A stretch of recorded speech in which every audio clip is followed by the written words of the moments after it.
Hello, it's Ruby, and in today's video I am going to share a Victorian woman's Christmas wish list.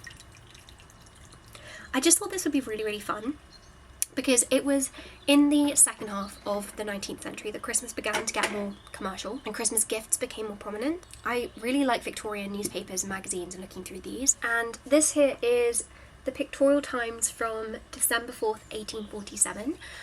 And despite it being nearly Christmas, the only advertisements are these ones on the back, and none of them are advertising Christmas gifts.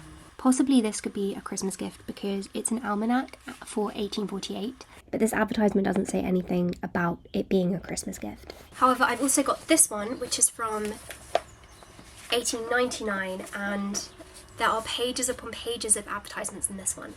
So a lot changed over the century. I'm not saying it's for good that it became more capitalist and gift intensive, because obviously the meaning of Christmas is not gifts, but I do think it's interesting to kind of look at the snapshot of 1899 and the sorts of things that people would be asking for Christmas. So if you're interested in the Victorian period, then I really hope that you enjoy watching this video. The main way of distributing, kind of giving Christmas presents, would be like to do with the stocking, and stockings were not like the ones that we have now, which are very oversized and huge and kind of decorative. It would just be one of your socks, like an old sock, and so not uncommon for people to choose like a particularly large sock like this one, but it also means that obviously you can't fit as many gifts in something like this. The things that would always be featured in a stocking though would be an orange, of course. Also nuts were a very common Christmas gift because they were so expensive, and so they're largely associated with Christmas time. I do actually have here, this is a Victorian nutcracker. Obviously when we think nutcracker we think of these. I'm pretty sure quite a few of these were produced because when I found this one I found so many of them the same one. It's actually engraved with Shakespeare. That's Shakespeare there, and it's got his dates, and then you just put the nut here or a smaller nut here and then you can crack it. Other things you might find in your stocking, like they'd be small things, so maybe a new pair of socks. Socks obviously if you're hand knitting them take a long time, and so new socks would definitely be a luxury. A new handkerchief would be another common thing to have in a stocking, something embroidered. But as the century progressed and as we near the end of the century, more elaborate gifts alongside the stocking also start to become popular. And one of the main things which would be given at Christmas time was actually books. So Alice in Wonderland, actually when it was first written, was written in manuscript by Charles Dodgson to Alice Liddell, and it was given to her as a Christmas gift. This here is a facsimile of the book that Lewis Carroll handwrote and gave to Alice. We're showing you upside down, sorry. And you can see here it says, a Christmas gift, at the very top. So even in the mid-period we do see books being given as gifts. But also it wasn't uncommon for publishers to release new special editions of books which would then be advertised as Christmas presents. Here, for example, is an advertisement advertising some Victorian Christmas books. You can order the Christmas number of The Young Man and The Young Woman.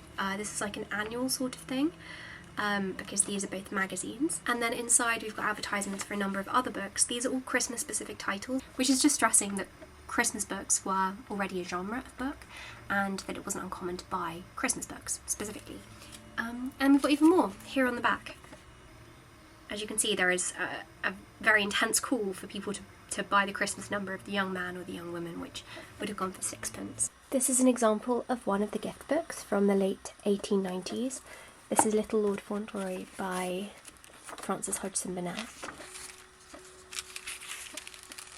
And this edition was published in 1897. This was also sold as a Christmas book. It was released in November of 1987, and it is filled with these beautiful illustrations. There are also, though, a number of gadgets and gizmos and strange things which are advertised in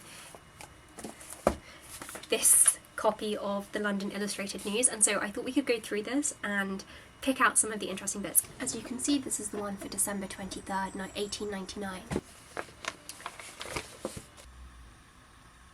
Cadbury's is without question the favourite cocoa of the day for strength, for purity and for nourishment.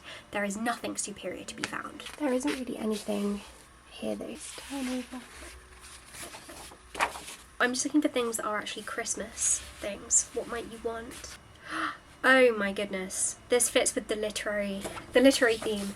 Here, this is a reading recliner. A literary machine it is called. For holding a book or writing desk in any position over an easy chair, bed or sofa.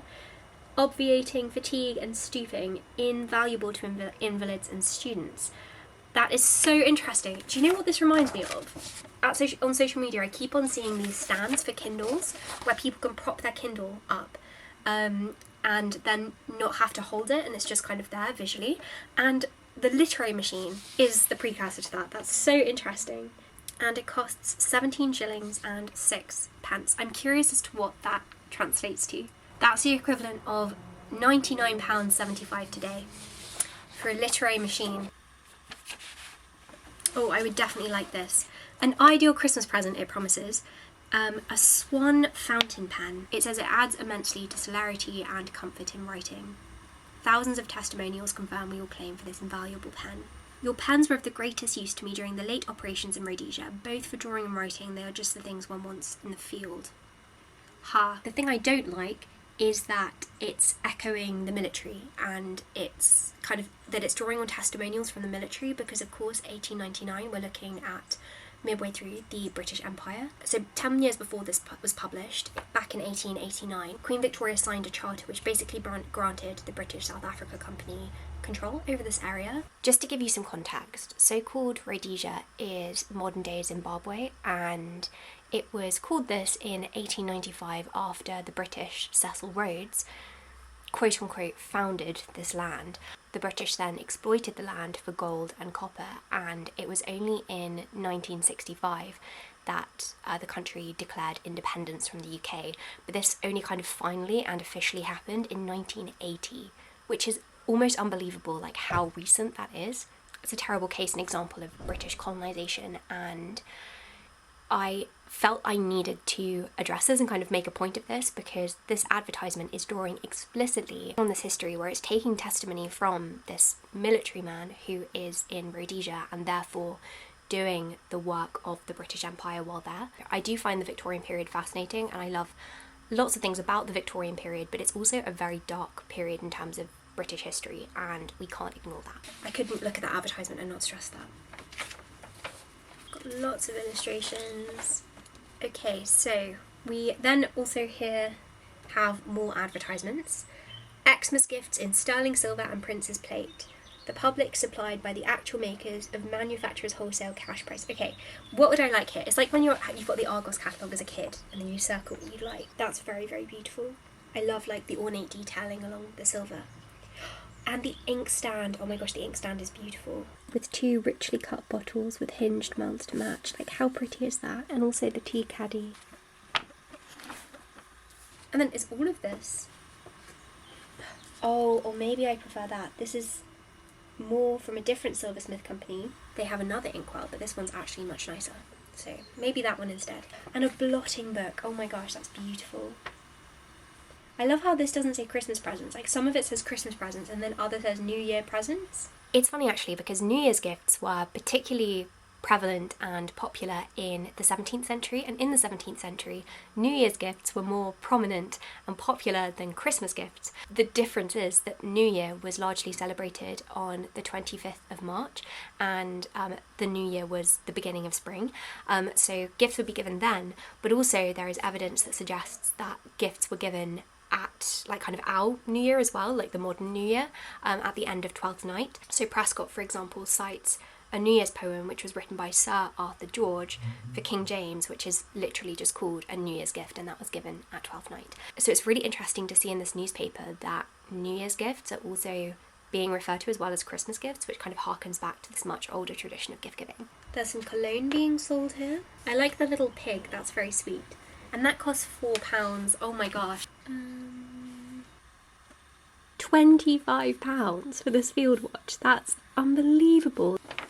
The shaving soap advertisement person is very, very scary, I will say. Opera, race, field and marine glasses. Interesting. These are absolutely beautiful. Oh my gosh, the ladies' field glasses. I would add that because that is actually very cool. Also this loose sheet of advertisements, and right in the middle is an advertisement for the Remington typewriter. Far speedier than the pen, its work is far more legible. Typewritten letters are more easily checked, filed and looked up than handwritten letters. There is also an admirable Christmas present. What is this? It's a fire extinguisher. What an amazing Christmas present. Can you imagine on Christmas Day opening up a fire extinguisher? Such a bizarre Christmas present. There's a Kodak camera for £3 or £4, roughly. That's going on my list. There are actually 2 Kodak advertisements in here. This is the other one. A sponge case, interesting. I just love, like, how bizarre some advertisements are in Victorian papers.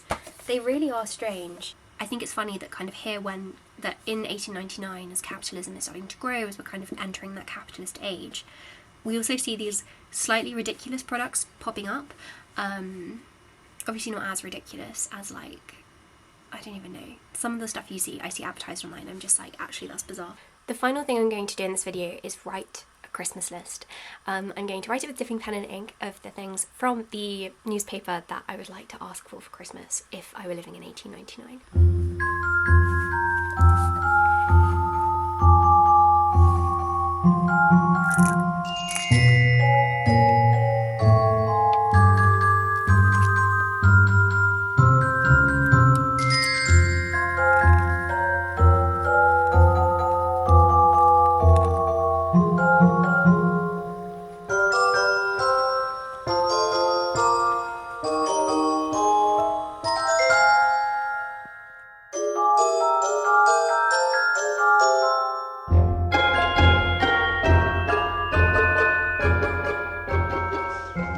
There we go, there's my Christmas list for 1899. A Kodak camera, a silver inkwell, ladies' field glasses, Remington typewriter, sterling to silver tea caddy and blotting book. I do not expect to get all of this, that's quite a lot to ask for. And I don't think I need a literary device. I feel like that I don't need that at all.